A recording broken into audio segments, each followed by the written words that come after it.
Tuesday. I had so many days off. I didn't even know what day it was. Just a quick one tonight.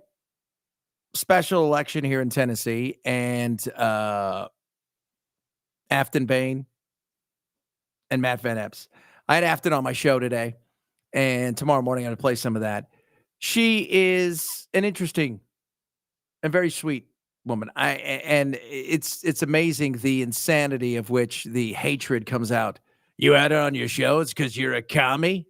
No, I had her on my show because Matt Van Epps came on my show. If we're going to do equal, I've had both of them on my show. Well, you only had him on once and her on twice. Well, I've asked him a dozen times and he didn't come on. Matt, by the way, very nice guy. He won tonight. That wasn't a shocker. The shocker was what everything will end up being tomorrow when all is said and done as far as the counting. Is it going to be 8 points? Is it going to be 6 points? What it wasn't was 22 points, which is what Trump held the 7th last time here in Tennessee. 22. What you guys think about that? 22. And the fact that it was this close should send a message to the Republicans that, holy shit, we better figure this out. And maybe there is something to this affordability. Maybe there is something to this. People aren't very happy with what's going on right now in the country. Maybe there's something to that we should pay attention to. What they did was elevate her. They made this not about Matt Van Epps, which, by the way, he's got a great story. Guy's a veteran. He's a patriot. He's, by all accounts, a really good dude. He's got a good story. I couldn't tell you outside of the fact that that's whatever. He's a patriot, good, whatever. He's just basically, he's a Trumpster. That's what he is. I would like to have heard more about him because when I talk to him off the air, he's, a lot different than when he's on the air. And unfortunately, I think the problem for modern politics is everybody plays a character and then they can't get out of it. Where when I watch Trump, especially early Trump, there's no character. He's just Trump. And I think with Aftyn, there's a bit of that. But the message that the Republicans should pay attention to is this year was too close. You should have won by 15 at the worst. If everything was going as well as they're telling everybody it's going, should have easily won by 15 or 20. People were pissed and angry. And again, people weren't voting today for Matt Van Epps. And part of that is because I don't think they gave Matt the opportunity to really, and that may be on him. I think he took a little bit too much for granted. He got out a little bit late, didn't actually, I think, campaign the way he should have. Aftyn got out there. She shook hands. She kissed babies, as they would say. Our buddy Jim Kennedy always says, all politics, he goes back to that old saying, all politics is local. And, when I had her on today, she said, look, we knocked on 100,000 doors. And even my uncle, God bless him, who is super MAGA, said, look, if you're not out there doing something, if you're not out there participating, if you're not out there really getting in amongst the folks, well, that's an issue. And I think that was an issue for Matt.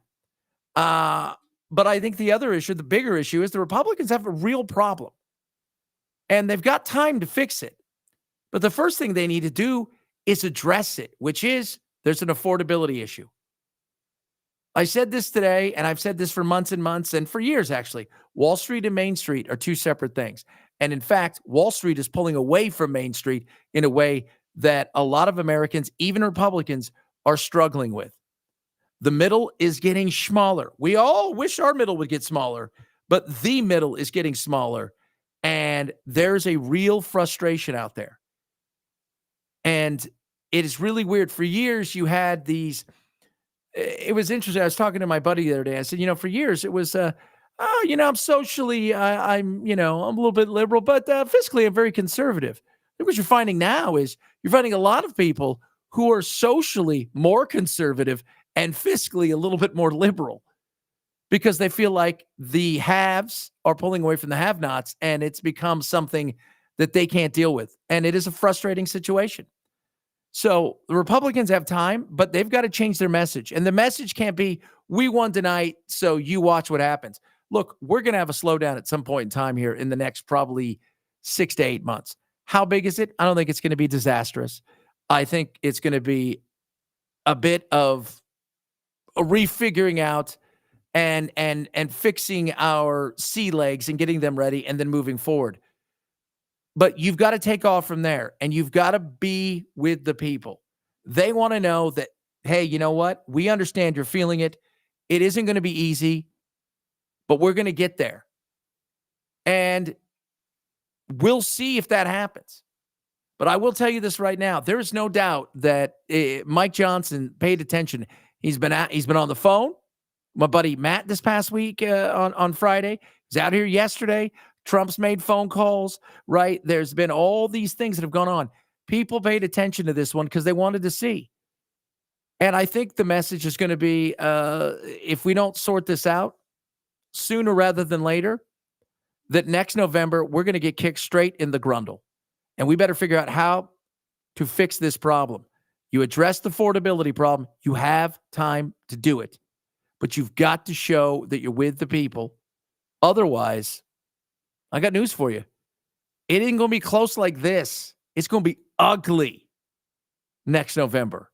And then what happens? You have Trump, who is truly at that point in time a lame duck, and investigations galore. Show you with the people. Watch what happens. Be with the people on the ground. Watch what happens. Look them in the eye. Tell them the truth. They can handle it and say, we're there with you. We're doing everything we can, and we are going to work our ass off to get us to a point where wages come up and surpass inflation. Those are the things that people want to hear, that you're with them. But tell them, you don't even understand how amazing it is.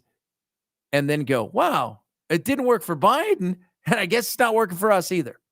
We'll see. Join me tomorrow. We're going to do a lot more tomorrow. We're going to talk about the word of the year from Oxford tomorrow.